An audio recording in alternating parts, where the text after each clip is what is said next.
Halo Sobat Dijen PHPT, kamu mau mendaftarkan tanahmu yang belum bersertifikat. Gimana sih prosesnya? Kamu bisa mengajukan permohonan hak atas tanah melalui kegiatan pendaftaran pertama kali untuk konversi, pengakuan, dan penegasan hak. Apa bedanya ya? Atas bidang tanah yang alat bukti tertulisnya lengkap dan alat bukti tertulisnya tidak lengkap, tetapi ada keterangan saksi maupun pernyataan yang bersangkutan, ditegaskan konversinya menjadi hak atas tanah. Atas bidang tanah yang alat bukti kepemilikannya tidak ada, tetapi telah dibuktikan kenyataan penguasaan fisiknya selama 20 tahun, diakui haknya sebagai hak atas tanah. Lalu, bagaimana prosesnya?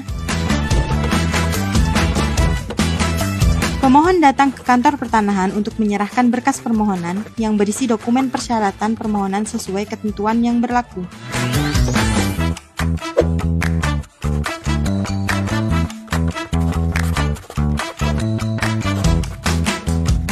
Petugas loket menerima berkas permohonan yang disampaikan oleh pemohon dan selanjutnya melakukan pemeriksaan dan mencocokkan dokumen yang telah disampaikan pemohon dengan persyaratan yang ditetapkan sesuai dengan ketentuan.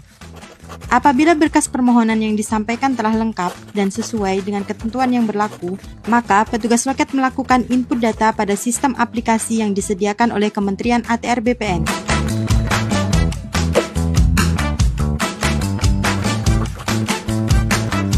Setelah berkas permohonan dinyatakan lengkap, petugas loket menerbitkan surat perintah setor sebagai dasar pemohon melakukan pembayaran PNBP untuk layanan pertanahan.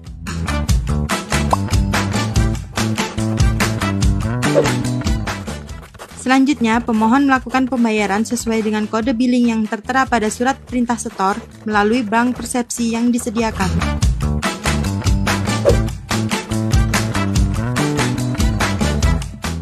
Perlu diingat bahwa PNBP yang disetorkan masyarakat melalui bank persepsi langsung kepada pemerintah. Pemohon harus mewaspadai apabila ada permintaan pembayaran layanan pertanahan yang ditujukan kepada rekening pribadi.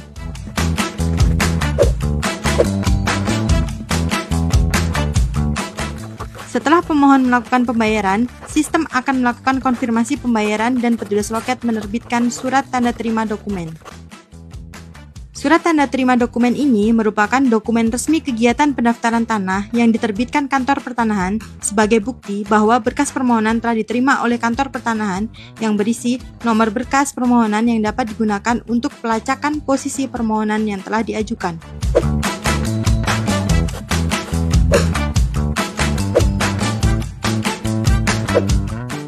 Setelah menerima surat tanda terima dokumen, pemohon diminta untuk melakukan pemasangan patok batas yang disetujui oleh tetangga yang berbatasan dan menunggu jadwal pengukuran dan pemeriksaan lapang.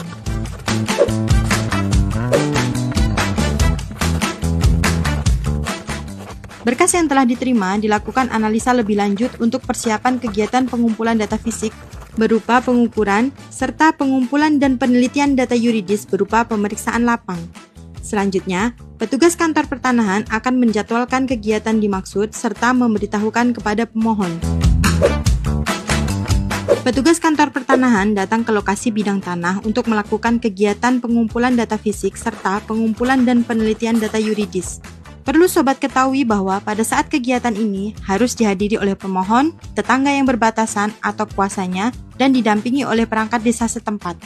Kegiatan pemeriksaan lapang ini sangat penting ya sob, jadi pastikan kamu selaku pemohon dan pihak-pihak yang berkepentingan hadir. Setelah bidang tanah dilakukan kegiatan pengumpulan data fisik serta pengumpulan dan penelitian data yuridis, maka dilanjutkan dengan pengumuman yang memuat data fisik dan data yuridis bidang tanah yang dimohonkan haknya untuk memberikan kesempatan bagi pihak yang berkepentingan mengajukan keberatan atas data fisik dan yuridis mengenai bidang tanah yang dimohon pendaftarannya.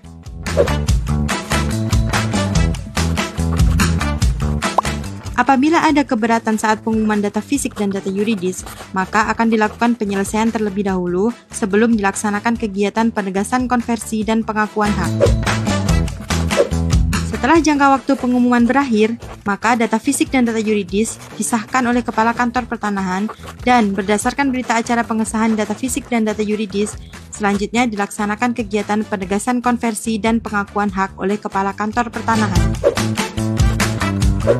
Berdasarkan alat bukti baru yang diajukan oleh pemohon dan kegiatan penegasan konversi dan pengakuan hak, maka hak-hak atas tanah dibukukan dalam buku tanah. Terhadap hak-hak atas tanah yang sudah didaftar dalam buku tanah dan memenuhi syarat untuk diberikan tanda bukti haknya, maka akan diterbitkan sertifikat hak atas tanah oleh Kepala Kantor Pertanahan. Setelah sertifikat terbit, kepada pemohon diberikan notifikasi bahwa sertifikat elektronik telah ada pada berangkas elektronik masing-masing pemegang hak. Dan apabila pemegang hak ingin mendapatkan salinan resmi sertifikat elektronik yang dicetak dalam secure paper, maka kepada pemegang hak akan diberikan salinan resmi sertifikat elektronik tersebut. Mudah bukan? Jadi, ayo urus sendiri sertifikatmu. Ada oknum nakal? Adukan saja melalui kanal resmi Kementerian ATR BPN.